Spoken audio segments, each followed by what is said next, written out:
Terima kasih masih bersama kami di iNews Today pemirsa. Orang tua murid calon siswa baru berunjuk rasa di depan Sekolah Menengah Atas Negeri 3 Cikarang Utara, Bekasi, Jawa Barat. Nah, ini pemirsa, mereka memprotes seleksi penerima siswa baru yang dianggap tidak adil. Di SMA 3 kami yakinkan mobil Merasa kecewa anaknya tidak lolos seleksi penerimaan murid baru, ratusan warga desa Waluya, Cikarang Utara, Kabupaten Bekasi melakukan aksi demo di depan Sekolah SMA Negeri 3 Cikarang Utara. Dengan menggunakan mobil dan pengeras suara, orang tua murid meluapkan kekesalan kepada pihak sekolah. Kekecewaan orang tua murid memuncak lantaran batas domisili hanya berjarak 400 meter dari sekolah dan mereka menduga ada permainan dari pihak sekolah.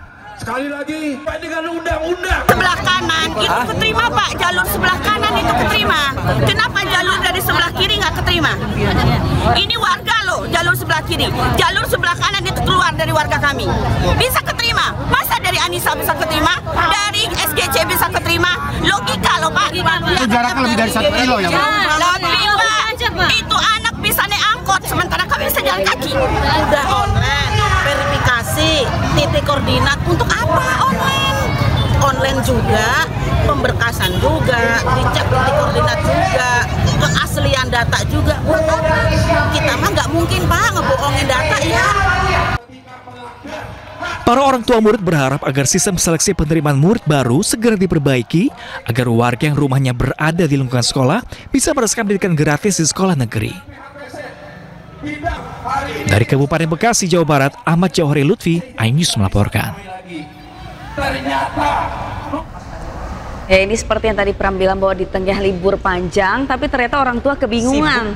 Sibuk cari sekolah untuk para buah hatinya. Betul, dan ini permasalahan yang kayaknya sudah sering terjadi ya. Hampir setiap tahun sampai kenaikan, ini pasti selalu ada orang tua cari sekolah anaknya susah banget. Betul, ini jadi PR ya bagi pemerintah ya untuk mengatasi permasalahan domisili ya. Katanya kan anaknya sekolahnya jaraknya dekat dengan rumah, harusnya bisa diterima, ternyata nggak bisa juga. Bahkan pada di tahun-tahun sebelumnya, Syabriana juga pemirsa, bahkan ada orang tua yang rela nih mengukur nih antara jarak sekolah dan ke rumah dan juga sebaliknya. Bener nggak anak saya nggak bisa keterima karena jarak? Yang sering terjadi pemirsa ya. Dan ini harus segera diatasi ya. Transparansi dari pihak sekolah juga nih. Apakah kuota sudah penuh atau seperti apa? Biar orang tua juga jelas jadinya. Betul. Nah pemirsa, sementara itu nih pemirsa, usai digeruduk orang tua siswa ini dan menjadi sorotan, Dinas Pendidikan Kota Bekasi, Jawa Barat akhirnya menyegel Sekolah Al-Karim Islam School. Selain disegel, sekolah juga tidak diperbolehkan menerima murid baru tahun ajaran 2025-2026 karena diduga melanggar prosedur.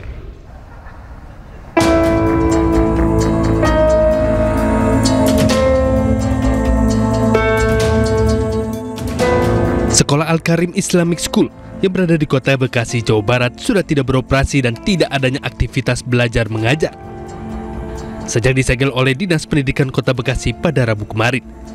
Spanduk berukuran besar berisi pemberitahuan bahwa sekolah tidak diperbolehkan menerima murid baru tahun ajaran 2025-2026 juga terpasang di depan pagar sekolah.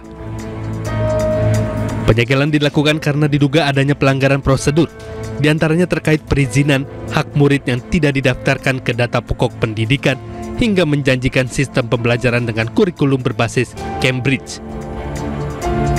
Sementara pihak yayasan mengakui adanya kesalahan karena faktor manajemen keuangan. Pihaknya juga berjanji akan mengganti rugi uang orang tua murid yang sudah disetor ke sekolah. Pemberitahuan pada masyarakat untuk Al-Karim agar tidak menerima murid baru. Gitu aja. Karena kita di sini kelurahan hanya wilayah yang mendampingi dari Dinas Pendidikan. Tadi disaksikan oleh pemilik yayasan, kemudian dari tim pengacara yayasan, kemudian dari kelurahan, kecamatan, Satpol PP kecamatan, dan instansi terkait juga dari disaksikan oleh orang tua murid. Untuk kerugian yang dirasakan dan dialami oleh orang tua murid, itu semua yayasan akan menjual aset Pak. Ya, akan menjual aset semuanya dan akan menggantikan. Nanti saya akan urus Pak. Saya akan urus nanti beliau mungkin nggak mengeluarkan statement. Saya akan mengeluarkan statement adalah kami akan mengganti uang orang tua murid.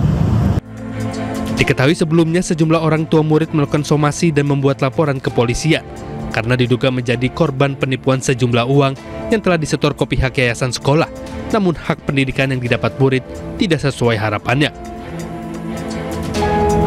Dari Bekasi, Jawa Barat, Tim Liputan iNews melaporkan. Ya pemirsa, dari informasi orang tua sibuk cari sekolah, ini ngomongin urusan perut nih, rumah tangga. Bisa ibu-ibu penting banget nih pemirsa nih. Harga pokok produksi ayam hidup ditetapkan naik nih, jadi Rp18.000 per kilogramnya. Pemerintah akan tindak tegas pihak yang memainkan harga ayam dari peternak.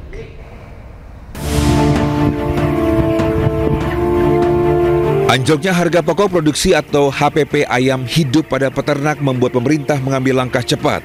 Harga ayam hidup pun ditetapkan naik menjadi Rp18.000 per kilogram.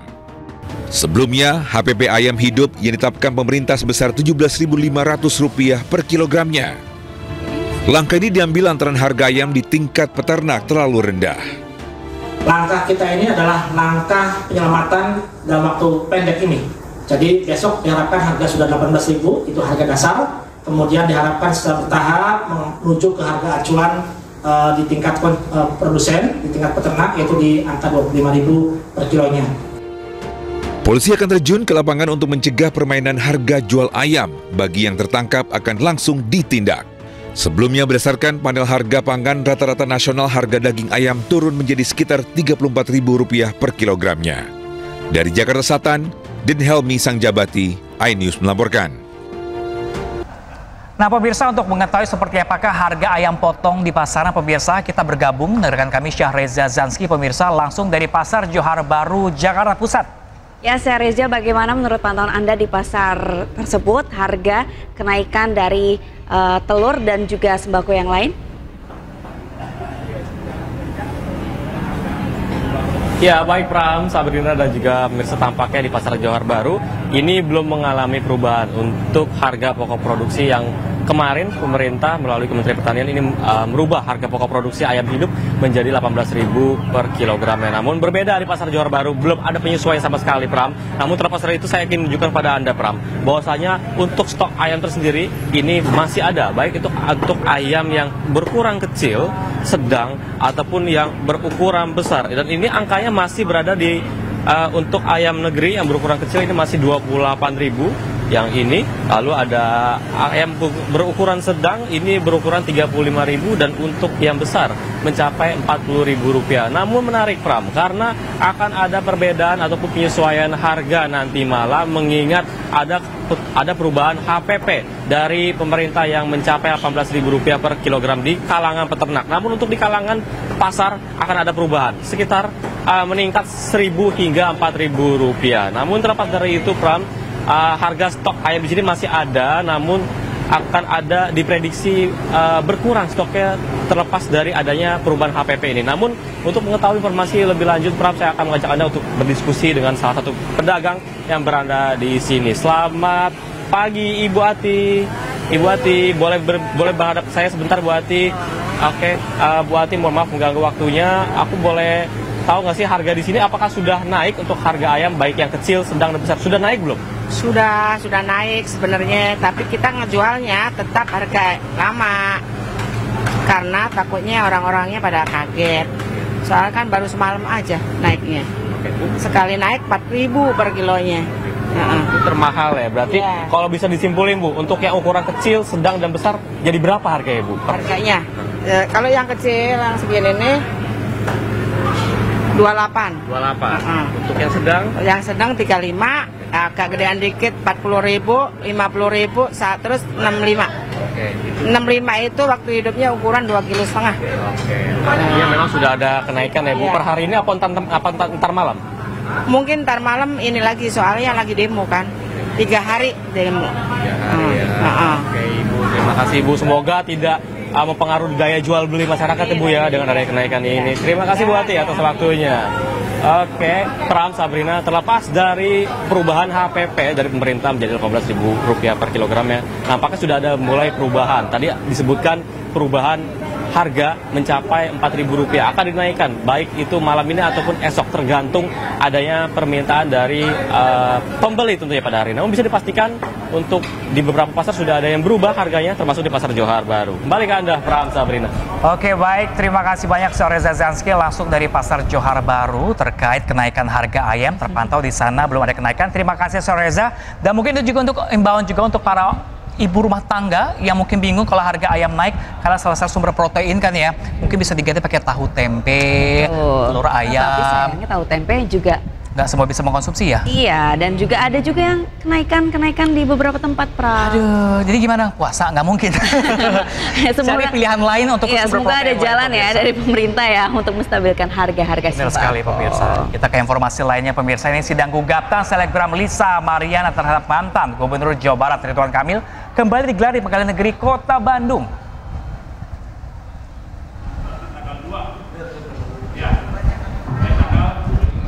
Sidang gugatan selebgram Lisa Mariana terhadap Ridwan Kamil memasuki sidang pembacaan gugatan dari pihak penggugat. Sidang tidak dihadiri Lisa Mariana dan Ridwan Kamil sebagai tergugat. Pembacaan gugatan Lisa Mariana hanya dihadiri oleh para kuasa hukumnya. Diketahui isi gugatan tersebut, selain Lisa Mariana meminta tes DNA, Lisa juga menuntut ganti rugi material dan imaterial kepada Ridwan Kamil. Kuasa hukum Ridwan Kamil, Muslim Jaya Butar-Butar menyebut semua tuntutan yang diajukan pihak Lisa tidak memiliki dasar hukum. Sidang lanjutan akan kembali digelar 25 Juni 2025 mendatang dengan agenda jawaban dari pihak tergugat.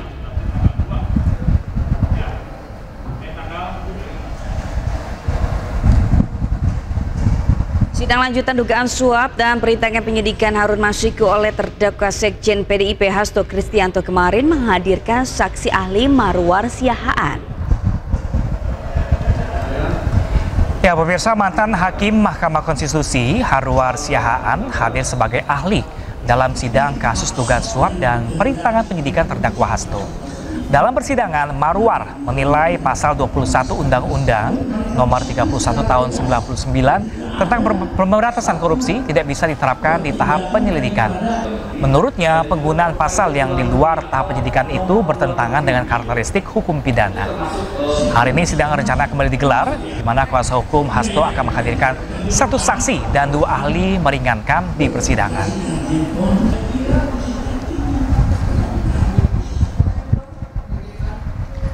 Kita ke kasus lainnya pemirsa, terima hasil laporan audit BPKP, mantan Menteri Perdagangan Tom Lembong optimis tidak ada tindak pidana korupsi dalam kasus importasi gula. Mantan Menteri Perdagangan Tom Lembong jalani sidang lanjutan dalam kasus korupsi importasi gula di Kementerian Perdagangan. Tom Lembong menjalani sidang pemeriksaan dengan 3 saksi ahli yang salah satu diantaranya merupakan pihak BPKP. Namun dalam persidangan hanya ada 2 saksi ahli yang hadir, yaitu Nur Sidik yang merupakan analis Kementerian Keuangan dan Abra Puspa Gani sebagai ahli ekonomi makro. Kedua ahli dimintai keterangan terkait dengan definisi kebijakan impor yang diduga menyebabkan Tom Lembong menjadi terdakwa. Sementara saksi dari BPKP tidak hadir di persidangan karena masalah kesehatan. Dalam perkara ini, Tom Lembong didakwa dalam kasus korupsi importasi gula yang dilakukan Kementerian Perdagangan pada periode 2016-2017. Saudara terdakwa? Beberapa hari ini membaca, menelaah, menganalisa audit BPKP, ya saya sangat-sangat percaya diri, sangat confident, ya sangat mantap akan menghadapi ahli BPKP. Ya, saya semakin yakin bahwa tidak ada kerugian negara. Saya semakin yakin bahwa tidak ada tindak pidana korupsi. Jangankan korupsi, saya semakin yakin tidak ada tindak pidana. Sementara itu pemirsa, viral di media sosial mantan Menteri Perdagangan Tom Lembong memperbaiki meja kayu di ruang sidang. Juni tahun 2025, Tom Lembong menunjukkan kemampuannya. Ya, pemirsa, peristiwa ini terjadi ketika Tom Lembong sedang menjalani sidang sebagai terdakwa atas kasus dugaan korupsi impor gula. Tom Lembong nampak senyum saat memperbaiki meja sidang dengan cara dioleskan menggunakan lem kayu. Aksi Tom Lembong yang sedang memperbaiki meja di ruang persidangan itu kemudian mendapatkan beragam komentar setelah beredar di media sosial.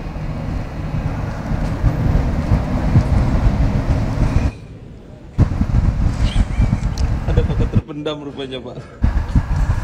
Nah, pemirsa, setelah kasus persidangan pemirsa ini ada hamparan busa yang diduga dari limbah rumah tangga memenuhi aliran kanal banjir timur Marunda Cilincing, Jakarta Utara. Informasi selengkapnya usai jeda di iNews Today.